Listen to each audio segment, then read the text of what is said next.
What's going on, beautiful people?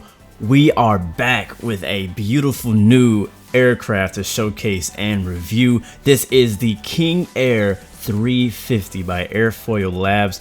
I have personally been waiting for this for over a year. I'm a big King Air fan. I like all the King Airs from the C90 to 200 to 350 to 1900. I love them all. I'm a big fan of Beechcraft. But if you stick around, we're gonna take a closer look at this baby and you'll see why it took them so long to develop this add-on for X-Plane 11.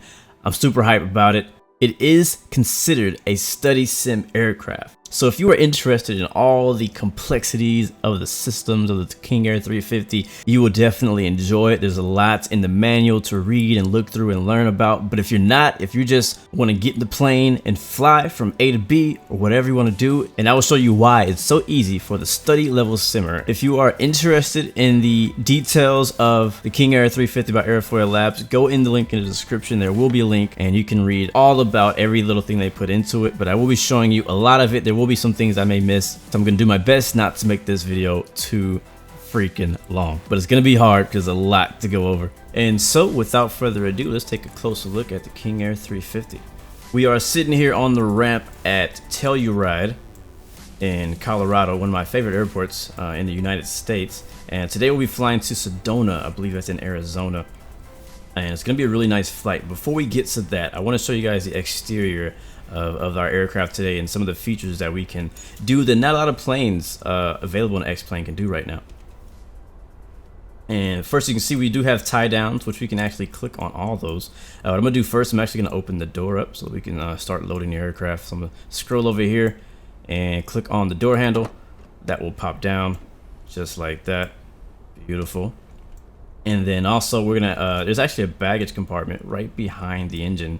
You can fit like a golf club or something like that. And there's the weather updating. It was just raining and now it's not. Yay. I kind of wanted to depart in the rain. It does have some really cool windshield effects on the windows. So I'm using real world weather, so I think the rain just ended. So you may have to try that on your own, or maybe I'll show you later if I remember. But anyways, that opens up. You can also click on the chocks on and off if you like. You can do that before and after you start the flight. And we'll go ahead and undo the tie down. So we'll just kind of go around here, go under the wing, click on the left wing tie down, then we'll go to the tail. I'm not sure if there's a specific order that they do this in the real life. I am not a real pilot yet, still trying to save up to start my training. But you can just kind of go just on the outside view. I'm not doing anything special. There's no special thing I'm doing. Just clicking on that handle and then it goes away. And while we're down here, another cool thing we can do is, actually I'm gonna do this right now. Under the right wing, right to the right of the engine, is a little green clickable spot. You click on that, that's gonna bring out the GPU. And there it is. And you'll notice that the GPU is here, but it is not on. GPU did not turn on. And the reason that is because you actually have to go over to it and turn it on. So I'm gonna go do that now. This feature right here blew me away. Like, I discovered this later on after like a couple flights and I was like, what? I can go and click it. So there's a little green clickable area right here. Click on that.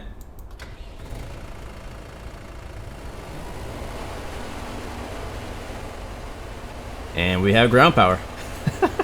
Isn't that dope? Wow. And we'll fuel the left wing first. So I'm gonna go over here to the top of the wing where the fuel is. Right there. You can click on that. And look at that. We can actually start loading fuel and it'll calculate our fuel costs and everything. I'm actually not gonna do that right now. We're gonna use the weight and balance to set our fuel. But that is a really cool feature if you want to use that. But notice this. Not only did there's a gas there's a little gas pump in there, but if I turn around, there's a gas truck. Yeah, dope, right? There's also a little I don't really know what this is. I'm pretty sure you guys in the comments may let me know, but I'm not sure what that is. But you can click on that. That will also connect, and I believe that leads to the truck as well. Not 100% sure, but these wires all go right to where they're supposed to be. It goes up around the wing and back to the truck. and full F-mod sounds, not just in the plane, around the plane, but even outside with the truck. You can hear the truck. One thing I want to say is pretty funny, and I've heard some people talking on Discord about it. I know nothing about this. This is not something I would have noticed, but apparently people are saying this is the wrong fuel type. They say that the King Air does not take 100 low lead, but it takes Jet A. So I believe it can take 100 LL, but I don't know. I'm not. It's somebody who like works on the ramp and actually does this for a living. Saw that and was like, hey, I think that's the wrong fuel type. So, you know, maybe they'll change it in the future. Anyways, all right, let's keep it moving. So we got fuel going in. Let's go over here and take a look at our engine. You can click over here to the engine cover, and that will open up the engine. Now this is cool. I'm big into I've been playing a lot of car mechanic simulator, and I love seeing the insides, the engines and stuff like that. Now we can't actually change anything in here, obviously. It'd be pretty cool if there could be failures or things that for you to fix. Go in here and replace a part and click on it and replace it. That would be pretty cool, but maybe I'm asking for too much. But it's pretty cool if you zoom in, like you can see it's all 3D modeled as I zoom in closer. So you got, it's not just a picture. Like a lot of them just do a picture. So yeah, I mean, it's obviously not going to be, yeah, I mean, it's, yeah, I don't know how they did that, but it looks good. One other thing that I think is really easy to overlook is, check this out. We're actually gonna go to the top and we'll open this little compartment and check the fuel, check the oil. It's just like, this plane is just crazy, man. And don't worry, we're gonna start flying it here soon, but it's just small features like that that is so cool. To the prop. Now I really like this. This is really cool. I'm gonna take the remove before flight out of the intake, and then on the exhaust, click on that, and it takes the thing away. So one thing that's interesting is you can actually click and rotate the prop. That's actually something that I literally just figured out as I was saying it. No joke. This plane keeps revealing more Easter eggs to me. But I was actually talking about clicking on this and clicking on the exhaust, and it rotates it and then, you know, puts the stuff on there. But I didn't realize that if you click on the prop, it'll rotate. That's just cool. That's cool. But we're gonna go around, do a walk around very quickly, and take off some of these remove before flights. You can also, if you want to do this quickly, you could go to the if you just move your mouse to the left side of your screen, you'll see the menu pop up. So the left side shows these menus. If you go to the bottom left, it shows the camera menu. If you go to the bottom right, it shows the settings, not the checklist menu. So I'm going to remove that. And I love that because I don't like when aircraft have like the little button on the side, because when you're taking screenshots, it gets in the way and you got to crop it out. So it's nice that you just can hover over there and then get it. So I'll take the ones off the pitot covers, and this one over here. Now there's a really cool feature here. You can actually use the, I think it's like they call it the tug, where you could actually click here, and I'll do that right now actually. So you click here and you can actually see it puts a little tug thing for you to pull the aircraft out. Now I'm not going to click on this because last time I did it in this current version, it didn't really work for me, or maybe I wasn't doing it wrong. But the point is, I don't know how to work this right now, and I'm not going to do it because it's going to ruin it's not going to work for me. At least I don't know how to make it work. So we'll try that again later. If you figure out how to make it work, let me know, because this would be a really cool thing to do, to be able to pull your aircraft out of the hangar or something like that. So I'm going to put that away, and we'll go continue and remove the rest of these remove before flights. Just look at the detail in these headlights. Jeez, man. Like, even on video, that's going to look amazing. Like, the detail in these headlights is so freaking high res. I mean, obviously the embezzlement around the headlight, the actual 3D model of it, is a little low poly, but I think that has part of the reason why this plane actually doesn't hurt your frames as much as you thought it would. I know that's a big question everybody's probably asking themselves and wondering. That's the big question everybody asks when any aircraft comes out, is how is this going to affect my frames? And for me, I mean, look at it, it's running very smoothly. I mean, it's detailed all the way into the wheel wells, and I've heard other people talk about it, and they said they've had pretty good performance even on the low level PC. And my PC is pretty beast, so I don't really compare it to everybody. But we'll go down here, just taking a look inside the wheel wells. Usually you would look in there and make sure nothing's wrong with the hydraulics and all and whatnot. But there's nothing clickable in here, not that I have found yet. But you never know, I may discover some more things while we are in this flight. Even the wingtip, man, look at this. And I know I'm taking a bit of time on the ground, but there's just so many details in this plane that I don't want to overlook. Look at this.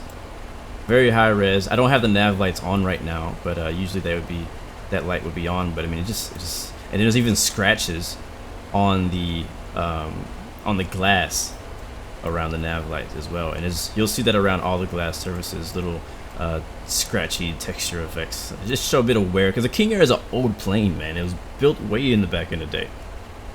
And the version we're flying is an older version too. It's the older version of the 350. It has the older avionics and all that stuff. I think we are good on the outside. Matter of fact, we can also hit the fuel pump on the left side, on the right side, and you'll see it adds the same thing. It brings the fuel pump over here, and everything moves to this side as you do that. While we're doing that, anyways, I'm gonna move to the left side of the screen, hover over here, and I'm gonna go to this one right here, which is weight and balance. Today's flight's only about an hour 15 minutes long. I'm gonna take we'll take a full flight of passengers. All you guys can ride with us today, and we would do, for fuel, we'll do 2/4, which is half, and we don't even need that much, but we'll do that. I hit apply. You could also do all these yourselves if you like. You can change from kilograms to pounds. Yeah, so I mean, feel free. It looked kind of intimidating at first, but it's pretty simple to do. You just hit load preset if you want. That's what I just did. Hit apply, and now we are loaded up and ready to go for fuel. So I can remove the fuel. All right, we'll go ahead and close this. We'll everybody's golf clubs and everything are put up, and we'll hide the fuel truck by going to the side menu and hitting the fuel truck icon. That'll go away. You'll also hear the sound go away as well. So yeah, all this stuff you could do on the side. So RBF is removed before flight. You could do that whole process just in one click right there. There's also stairs that you could put out. Not really sure what you'd use them for. I guess for maybe painting or cleaning. Yeah, so they're like stairs right here, and I think there's another set on the other side too. And so we'll turn those off. Just small, really cool features that they've incorporated into this plane. And so, as I mentioned earlier, it's really easy to start this aircraft up or just get going. Like, you don't have to do everything I'm doing right now. Obviously, I don't do this every single flight. It's just kind of like a special occasion while I'm showing you guys all the features. And but you can go straight to cold and dark. You can go straight to the before start. You can go straight to before taxi, straight to before takeoff. Oh crap! I didn't mean to do that. Well, now you see. I clicked on before taxi on accident, and so now the plane is at a state that it's ready to taxi. Not ready to take off, but ready to taxi. I'm actually gonna go back to cold and dark. Alright, and the aircraft will shut itself off. Another cool thing, while we're in here, we're gonna come back here in a second. While we're in here, another cool thing is you look down, it even locks the yoke. So check it out. It has like a whole like lock system here, locking the throttles, locking the yoke. And if you click here on this right here on the bottom, it unlocks it and it puts it in the side, and you can click on that at any time and put it back. So I was going to show you that later, but since we're here, I'll show you that now. So to the bottom left of the screen, I'm going to go back to the exterior view. If you click on the camera, it changes from interior to exterior. I'm going to go back to behind the left wing. And now, because I went cold and dark, it reset our aircraft to the chocks on, the remove before flights are on, the tie downs are all on. So I'm just going to go to the side and turn all of that off. And I'm going to re-plug in the GPU, which I think when you do the quick one on the side, I think it automatically cranks it. Yeah, it did. All right, cool. So I'm going to open the door back up, and we'll walk in and get this baby started and get our flight going to Sedona today. We have a beautiful flight today, so definitely want to check it out. And the sounds in this plane are amazing too, so if you don't already have headphones on, or you're not already listening close, make sure you do so. All right, we go inside. We already got the baggage loaded. There's a light back here for the baggage compartment in case it was nighttime. I'm gonna open this door. We will go ahead and shut the door because we're gonna get going. There it is. And as you close the doors, you can hear the ambient sound changes. I am using ultra weather, so there's a little bit of ultra weather ambient sound going on as well, but you did hear the muffle of the GPU. And there are passengers inside this plane. The models of the passengers are better than most. Obviously, none of them are great because that's not the focus of X-Plane, is to have for the passengers. But I feel that the passengers are pretty decent for what it is. So I'm not gonna go through the cabin right now. We'll do that when we get to our cruise. There's some pretty cool features back here, but for now, I was gonna make sure all the tray tables are up and everybody is seated and ready to go. We're just gonna walk up to the front and get this plane started. And these quick views are just super useful. I usually use X camera, but today I want to use the quick views. I'll probably use X camera for later on. But all right, we're in the flight deck, and this thing looks just like a King Air usually does. I mean, most of us have seen King Airs. Not everybody, but a lot of us have seen the King Air if you're a fan of them, and it looks just like all the other ones. The main thing you'll notice is that the Avionics package is one of the older ones. I think it's from before 2003, before they upgraded to the really nice Avionics package that most of them you see have now. Let's get this plane started. Actually, I will be following the checklist today, but not every single step. We'll be skipping a lot of the different annunciator tests and things like that. Let's go down here. Let's go ahead and hide our yoke here. I'm gonna start with the before engine start checklist. Engine anti-ice on. Inverters are off. Avionics master is off. External power switch is off. Auto feather off. Auto ignition off. Landing gear control down. Blah blah blah. External lights as required. Obviously we don't have any power on, so I don't think it's gonna work anyways, but we will turn on the nav lights. Power levers set to ground idle. Prop levers to full forward. Ignition levers to fuel cutoff. That's on the bottom position. EFIS power, blah blah blah. Pitch trim should be on. That is down here. Rudder boost switch should be set to rudder boost, which is in the up position. All the bleed air and environmental bleed air valves are set to off already. That's good. And now we'll go battery on. And just take a listen.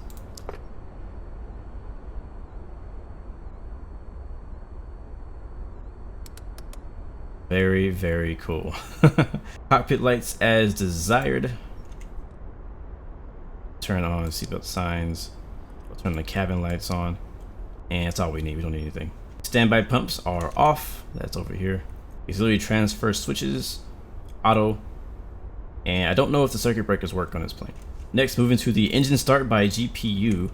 And we'll go down here to the gen tie, which is right here below the battery. And go to closed. Usually you would check the voltage, but again, we're not going to be doing those checks right now because we're just going to assume everything is good. External power switch on. Engine anti-ice is already on.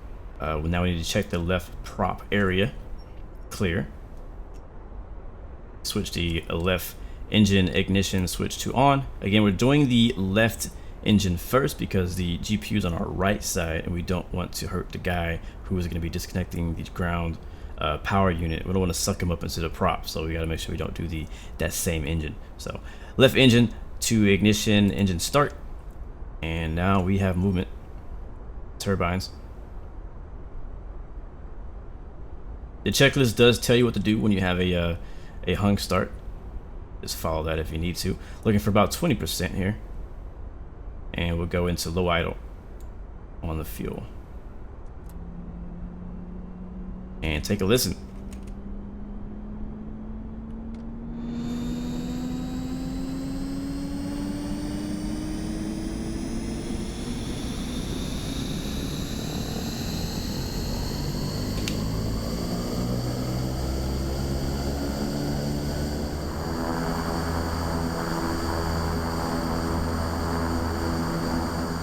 Left ignition switches will go off. Starter switch go off. GPU will be disconnected. Do that from here. GPU panel switch should be off. Or external power, I'm sorry, should be off. Left generator will come on. Reset and on. And I did forget to turn the beacon on. Thanks for the reminder. Right here. Alright, next we'll go to left condition lever to high idle.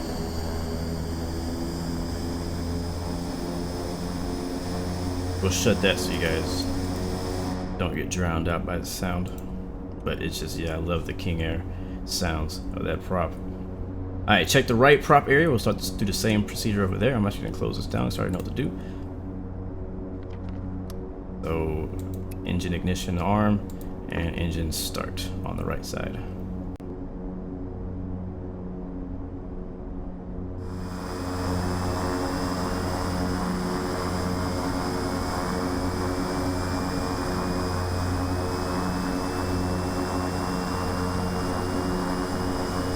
All right, low idle.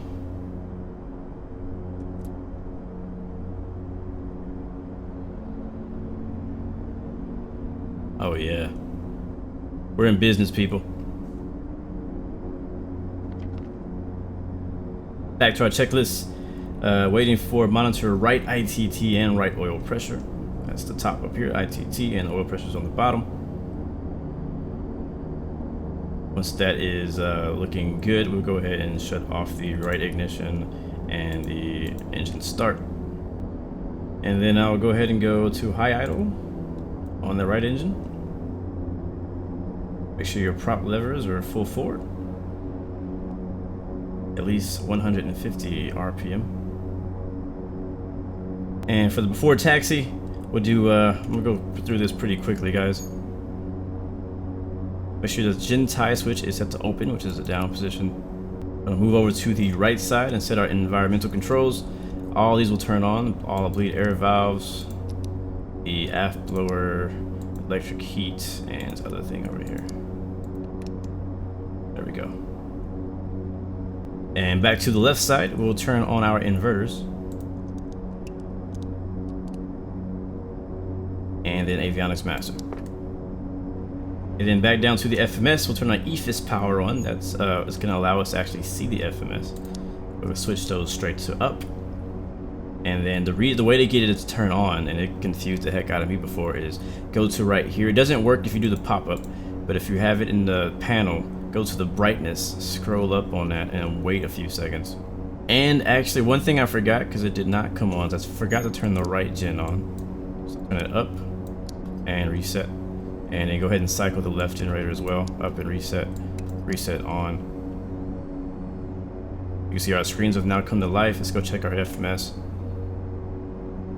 And there it is. I've had issues with getting this to turn on. We just got to make sure that you have done everything. This is the reason I'm using the checklist, because I always end up forgetting one small step, and right there I forgot to do the right gen. That's what I get for skimming through. All right, flaps for takeoff. We'll go flaps for approach.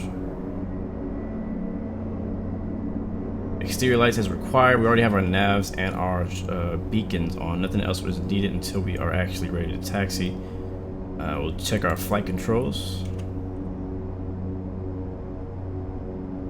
3 and correct. Alright, looking good. Alright, now let's actually put a flight plan in, shall we? It is using the default X-plane FMS in a new little shell. Alright, today we're taking off out of Kilo Tango Echo X-ray to Kilo Sierra Echo Zulu. And then we'll go Echo Tango Lima will be our first waypoint. Execute. Next page. Foxtrot Lima Golf. So only 2 waypoints. And it'll be the top one. The 113.85. Execute. Legs, and that's all put in as it should be. Alright, now that our FMS is checked, let's do our last look around the cockpit, make sure I've done everything I need to do. We'll put the checklist up again so I don't forget anything. We'll go into our before takeoff run up.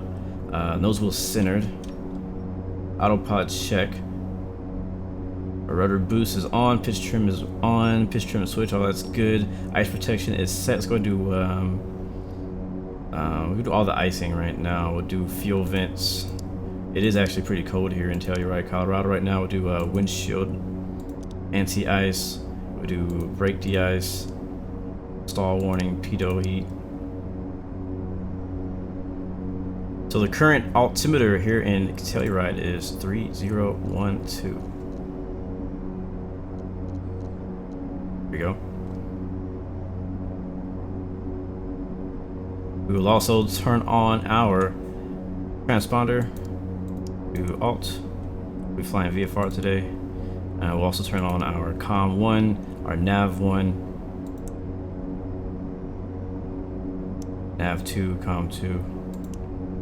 I like the fact that when you click it on and off, it doesn't immediately turn on, but it actually takes a second to power on. Like, that's so realistic to me. Also, if you're flying online, like Pilot Edge or VATSIM, something like that, make sure you go to the audio panel and actually turn on your Com 1, even your Com 2 if you're going to use it. And you also may need to turn on Nav 1 and Nav 2 if you're using radios and stuff like that. So make sure you turn those on. If you ever have an issue where it's not working, people can't hear you, or you're not being able to tune into a specific radio frequency, it's because you need to turn these on. These are actually simulated. All right, now we'll move down to the altitude, cabin altitude. We'll be cruising at 30,000 today. The max altitude is 35,000 for this plane. We'll be going to 30, so we'll set this to 30,000 right here. That should be good. It's done a pretty good pressurizing for me. I haven't had an issue yet, so hopefully we don't have an issue today. All right, let's remove the chocks.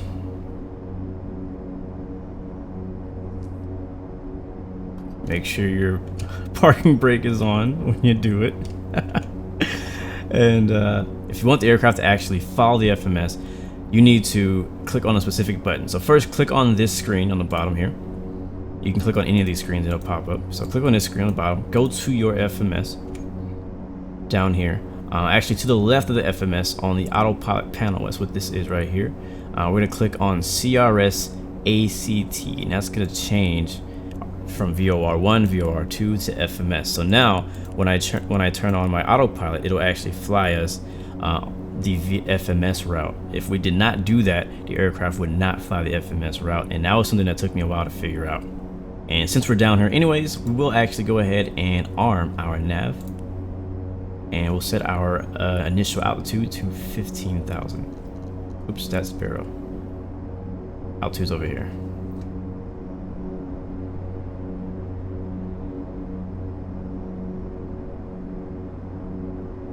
And if you want to change it to hundreds, just click on it, like press it down, and it'll change to hundreds. And there we go, we're ready to taxi, guys. Finally, I am sorry it took so long, but again, it's just so much that I really didn't want to miss out on. I want to be pretty detailed in this video, but appreciate you for sticking around. All right, we will need taxi lights and recognition lights on. Flaps. All right, we'll release the parking brake, and we're taxiing. The link will be in the description if you are interested in Telluride Regional Airport. That's where this is. You'll see over here on our left wing the Telluride sign. It's a beautiful airport. Whoever made this did a great job. I don't know off the top of my head right now. If you ever feel like the aircraft is taxiing like kind of too fast or aggressively, feel free to go to your fuel panel here, your fuel, and go to low idle instead of high, and that will actually help you taxi a lot slower. Perfect.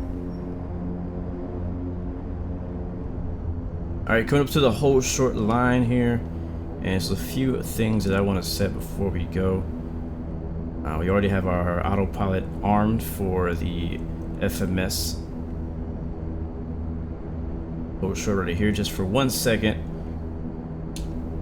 and we will turn on the auto feather to arm. It tells us to turn the prop sync on before takeoff, which is new to me. We'll also turn on the landing lights on and strobes. Don't need the tail lights because it is daytime. We'll turn off the taxi lights and recognition lights. Go ahead and take the runway 27.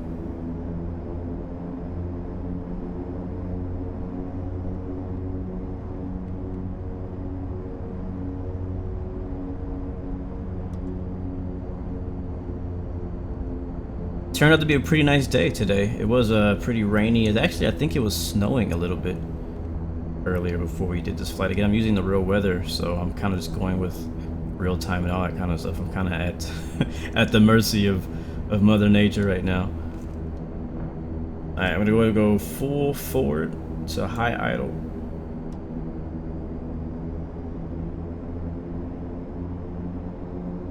There's also in the handbook, you can go back to general. You can even do performance. Actually, it's something I didn't mention. I'm not going to do it right now. But if you set the runway length and the runway heading and gradient and set your flaps, your which bleed air you're using, engine ice, all that kind of stuff. You can actually set your V speeds. It'll set your V speeds for you based on that information, as well as your landing speeds too. So I didn't have that ready today, but that is a really cool feature that's very helpful. But what I was actually looking for right now was in the handbook, under limits, actually it'll show you all of the different limits from the engine, of flaps, all that kind of stuff, which is extremely helpful as well. The main thing we'll be using today to get to 30,000 feet is our cruise climb chart here. Let us know what speed we need to be at takeoff at cruise. So without further ado, let's get this thing in the air. You've waited long enough.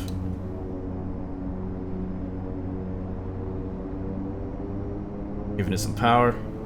Release the parking brake. Make sure you don't over torque. Auto feather lights on. Airspeed alive. 60 knots.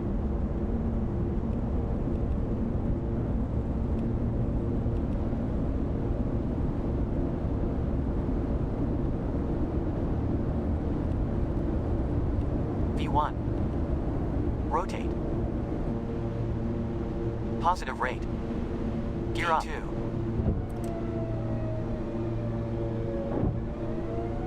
Attitudes check. Gear indicates up. Gorgeous. Flaps up.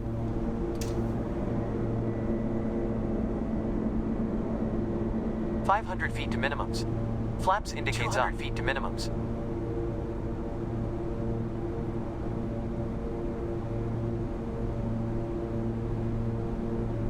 Gorgeous departure out of Telluride. My gosh, I love this airport. This is one of my favorite places to fly in. I do a FS economy flight here pretty often from Pueblo, Colorado, which is to the east of here. And I usually fly the PC-12 on that route.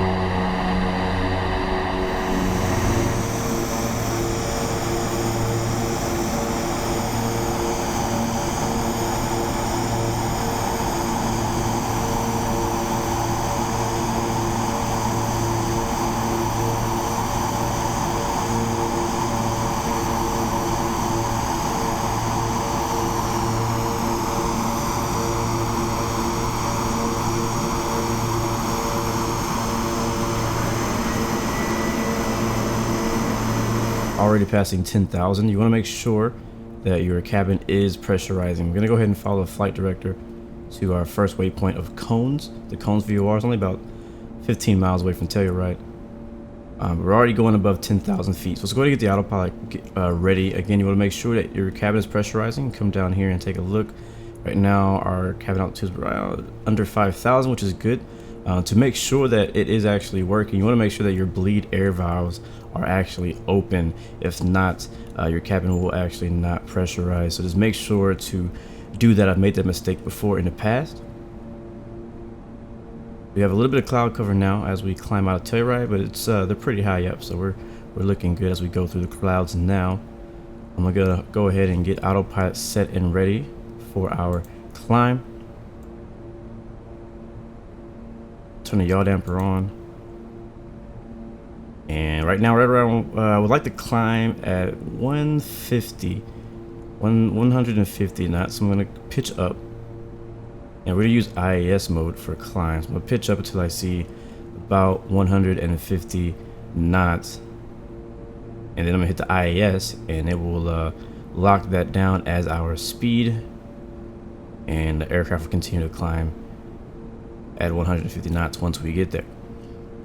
I do need to pull the throttles back. We are over torquing at the moment, so pull that back below the red and we should be good there.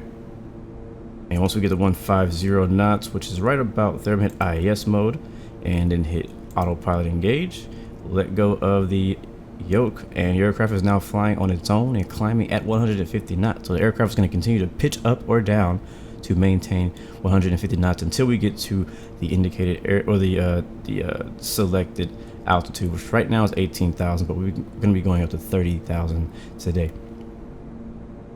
And there's multiple ways that you can climb the aircraft. You could obviously use IAS. You could just press climb itself, and the aircraft will kind of go into a expedited climb. You don't want to do that for too long because you could stall. When I do use it, I usually will hit climb if I want to get to a slower airspeed, and then hit IAS to lock it at that airspeed. And the same with descend. So if you hit the descend button, it will descend pretty quickly.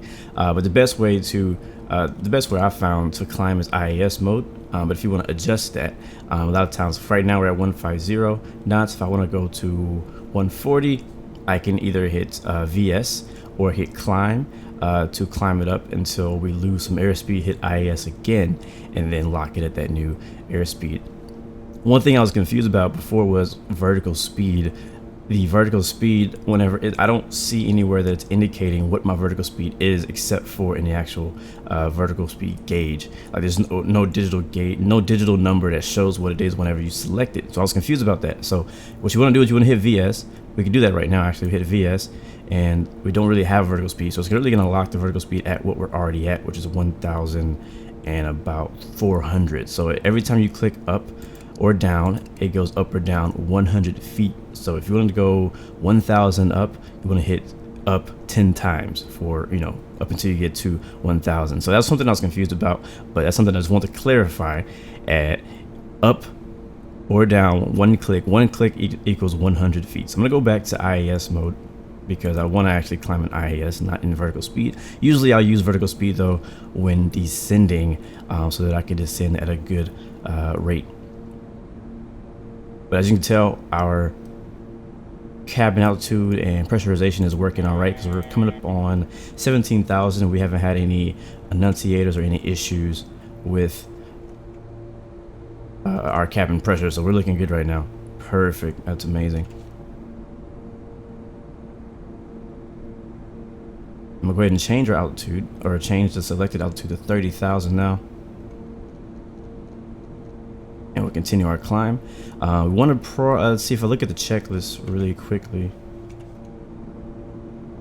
It has specific speeds you might want to climb at. So we're coming up on 18,000. So between 15 and 20. So we won't be at 150 knots. Once we get past 20,000 feet, we want to be about 140 knots in our climb. So we're not quite there yet, but we'll be looking into doing that pretty soon. While we're waiting for that to get there, though, as we're just passing over the cones VOR just now, beautiful departure again out of Telluride. I love it, man. I want to show these screens here very quickly. So if you want to change what's on this screen, you can click on that. You can open up the GPS panel, or not, the autopilot panel over here. You could do it this way, or you could go and actually look at it physically. But the way you change this, and I kind of mentioned this earlier, but I want to kind of clarify a little bit more. If you want to go to arc or map, hold on, map, there it is. Now you can see your map right here. It also shows it in the center, but this does not control what you see in that center screen. I'll show you how to change that one in a second. But to change this one, you just hit arc, HSI, whatever you want to do. You could also change the if you click on that, that actually changes out of FMS mode. I forgot. CRS CTL will just show you what the actual CRS is. If you hit CRS pre, that shows you what your secondary navigation is. So if you want to have a VOR and FMS, you can click on that. You could also show your bearing, which is pretty helpful at times. Now, if you want to zoom in and out of this map, right to the right of this HSI arc map knob, there's a thing that says select RNG. That means select range. So if I scroll up, that's changing my range. And right now I'm at 80. So let's go ahead and take off take this off. So right now you see this, it says 80. If I scroll down, 40, 20. And that's actually, you can also see that changing here in the center. So if you want to see your entire flight plan, you can zoom out. But it looks like it only lets you go up to about 80, which is probably about 120. Yeah, about 120 miles or so. But it's showing that 80 is right here where the arc is. And I can also change this back to HSI. And yeah, so you can get that. It's pretty helpful. It's something I didn't realize at first. But it's pretty cool that you can do that. Let's turn that off. And we'll just go ahead and put that back where it is. Another cool thing you can do is you can also actually edit this, and the way you edit this one is actually really not with this, with the autopilot panel. You want to go over there and actually select these knobs on the right and left. So if you hit power, that turns it on and off. If you hit INT, that turns the brightness up and down. If you hit the top right arrow, that takes you to this page where you can change what you actually see on this screen. If you want to see VORs, localizers, NDBs, waypoints, airports, whatnot, to turn those on and off, you click the arrows next to them. And on this other side, if you want to go back to the screen again, you hit radar. That'll show it off there. If you want to show more of it, you can zoom in and out with these up and down arrows, and that'll show your flight plan. So right now we only have 2 waypoints really inside of our flight plan, and they're pretty far out, so we can't actually see them. That's why you're not really seeing it, but you see the magenta line is moving around, and that's the direction that we're going. Let's make sure that we're actually following it. I'm gonna make sure the autopilot is yeah, it's not. I think when I hit that button earlier, it disconnected the nav mode, so now we're back on course. And we are at 20,000, so I want to go ahead and go to 140 knots. And the way that I personally prefer to do this is going to be just use VS mode. So I'm going to click VS. I'm going to hit up. So remember, up is one click is 100 feet. So I'm going to go 1, 2, 3, 4, 5. Should go about 500 feet for us, and that should pitch the aircraft up. You see our speed now is going up. Once it gets to 140, I'm going to hit IAS right there. You can see the magenta lines going down, pitching down to maintain that speed. Aircraft is also automatically trimming out for that speed as well. So pretty cool, really helpful. And I want to kind of show that because that's something I had confused in previous flights. But yeah, up and down, you can scroll between up and down that. Nav will actually show navigation data around there. So now I can see airports, I can see waypoints. Not sure what RMT means remote data format select, so not sure exactly what that does. Emergency is like emergency checklist. I don't know how that shows up either. I haven't found use of that just yet. And that's it. That's pretty much all I understand about this right here. But yes, somebody did actually ask on my previous video how to use this, so I wanted to make sure that that was I made a point to do so. So boom, there you go. And again, you could put this screen up here as well if you just switch to map, and then boom, we have the same screen here in the center if you want it there. And there you go. So we're going to continue our climb up to 30,000 feet, and once we get up there, I'll show you guys what the cabin looks like. And yeah, so far so good. You gotta love the wing view. I love it. The window seat is the best seat, as I always say. But cool thing is, depending on how many people you have loaded up in your weight and balance before the flight starts, it'll fill these seats differently. So if you have a full flight, it'll put people in every single one of these seats. If you have one person on your flight, you only see one person modeled in the aircraft. If you have, split it up like we do, I think we have like, what is this, 3/4, whatever. It kind of splits it up that way. But I got these guys' tables down, TVs down.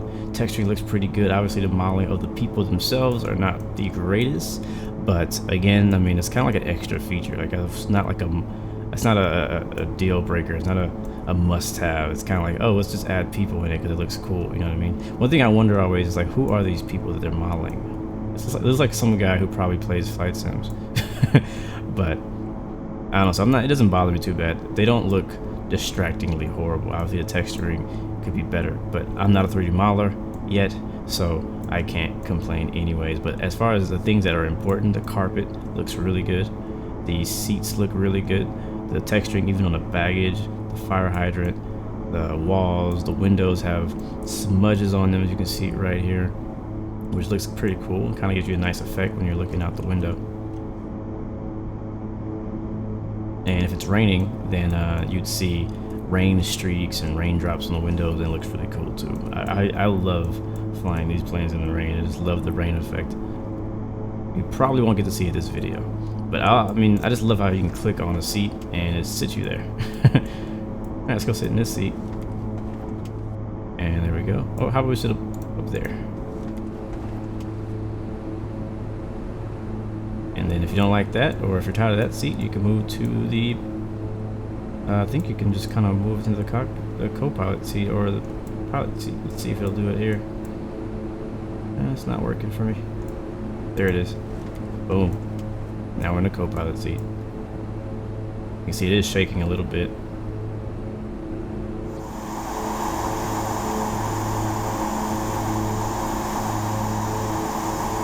But people who are into flight simming will understand and appreciate the little details that they add to these aircraft like that. But again, the texturing, I feel that it's pretty good even in the cockpit here. There are a few like in the embezels, or I guess you call it embezels. The bezel of like the gauges, you can kind of see a little bit, just like we saw on the exterior of a low poly. But again, I think that is, I'm sure that is so that we can get better frames, because I'm getting great frames right now. I'm not sure. I mean, we're not getting like 60, but I'm getting like at least 30. And it looks good. Look at that. Look at that. Another feature. Look at this spring just jiggle with the turbulence. Small details. Small details.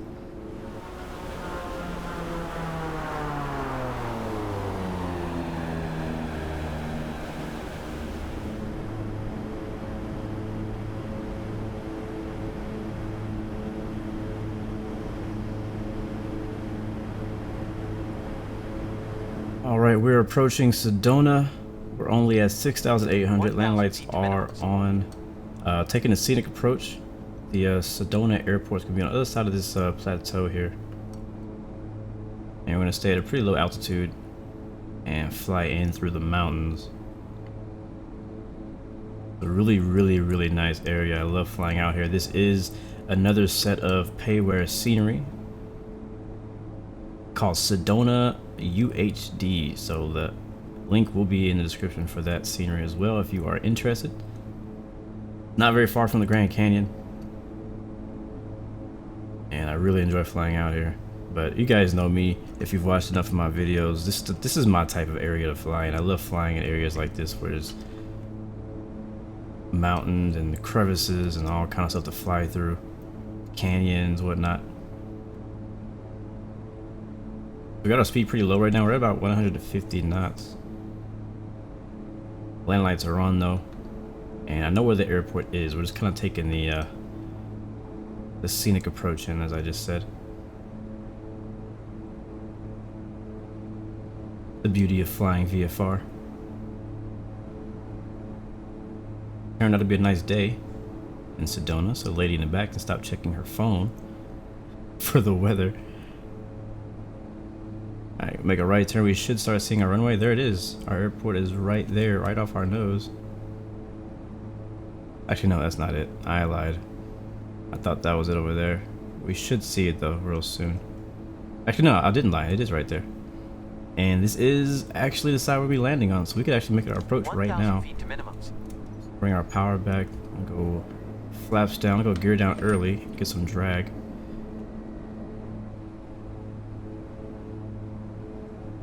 Look at that, gorgeous off the right wing. That looks amazing.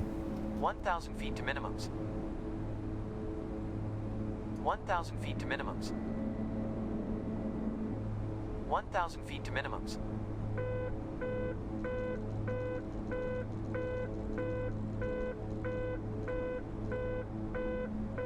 If we have to, we'll go around. Don't think we should. 1,000 feet to minimums.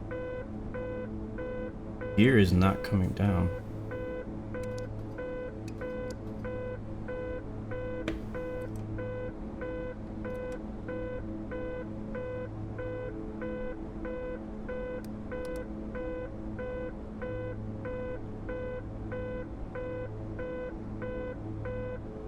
Alright, not sure what the issue is there. We're gonna have to go around. It's gonna be left traffic. But for some reason, our gear will not go down. 200 feet to minimums. 100 feet to minimums.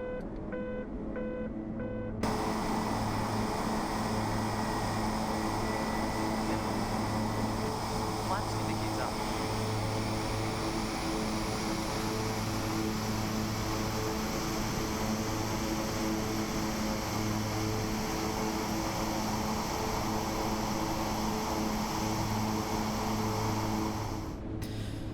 Okay, as you saw, I did have to go around and trying to figure out what the issue is. Our gear has failed to go down. I've been flying circles around Sedona here, trying to figure it out, asking around on Discord. Haven't really gotten any answers that are working for me. I tried the cycling the generator switches. That's what my problem was last time.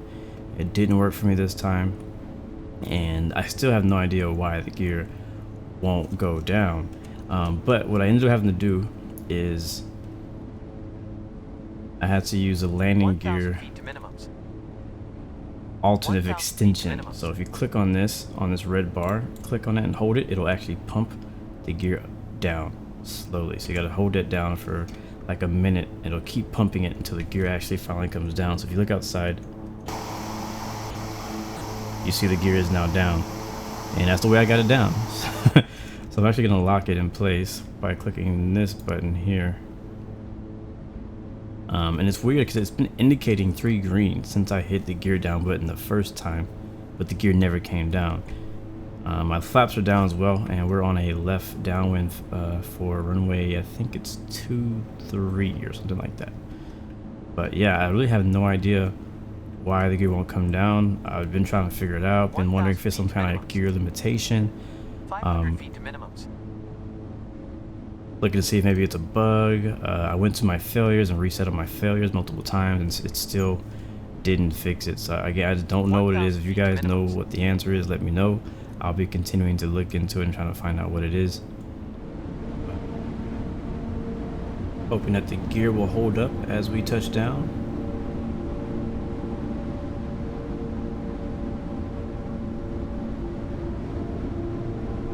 Turning our left base now over these mountains. It's a really fun approach. I really do love flying into this airport. It's a lot of fun. It's really pretty, but it's also pretty challenging. Yeah, I want to get a good landing here.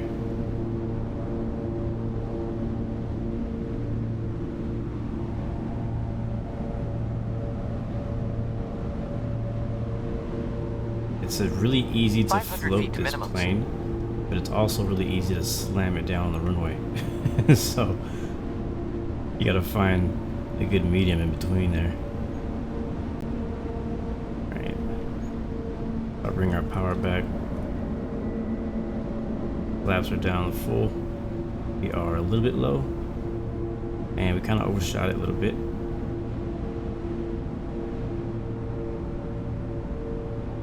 It's also pretty tough to get this plane to slow down. Like if you're coming in too fast, it's really tough to get it to slow down. So make sure you get your speed taken care of early.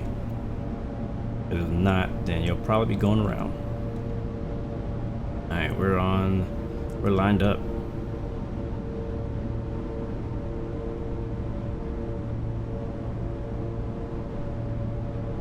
Feet to minimums. 100 feet to minimums. 100 feet. Get lined up a little bit better.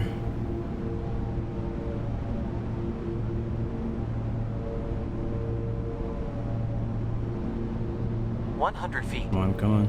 50 feet.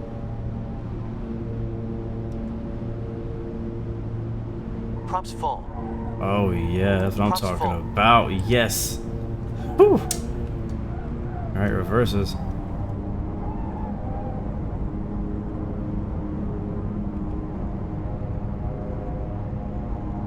Knots. Oh yeah, nice. All right, and the gear's still held up too. So, welcome to Sedona. Got you guys here safely. Wow, what an approach.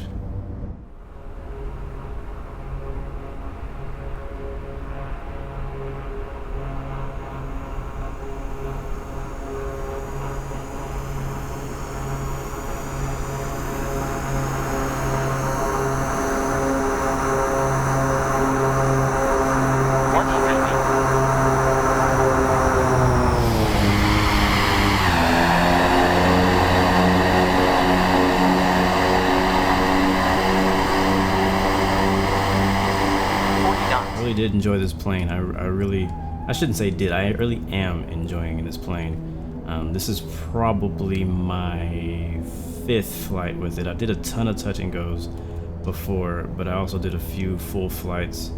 I actually did this exact flight before. Didn't have a single issue with gear or anything, so it's crazy. Like, I was preparing to do this video, and so I did this exact flight to Sedona and back, to tell you right, with no issue with gear, no issue with anything at all. And of course, the one time when I'm finally recording a video, that's when things like to go wrong. Same thing happens in live streams. But it's all good. Thank you for that subscription. Welcome to the Blue Arrow family. Put the parking brake there. A little close on the right probably, but I think we got room. But yeah, I really like it. I don't really have too much bad to say about it. Obviously, we had that one issue with the gear. Other than that, everything else I really enjoyed, really liked. The gear is something I can probably figure out. It's something maybe that I did wrong, or it could be a bug. I don't know, but I gotta look into it. Let me know if you happen to know what it is, or if you find out what it is. Let me know in the comments. That'd be great. We'll go ahead and shut it off.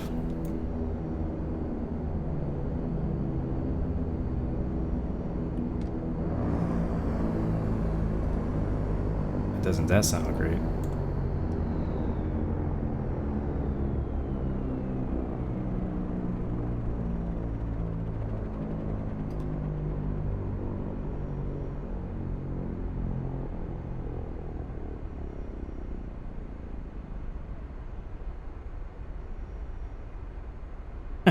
Man, I love that sound. All right, cool. Let's go ahead and get everything shut off. Generators off. Inverters off.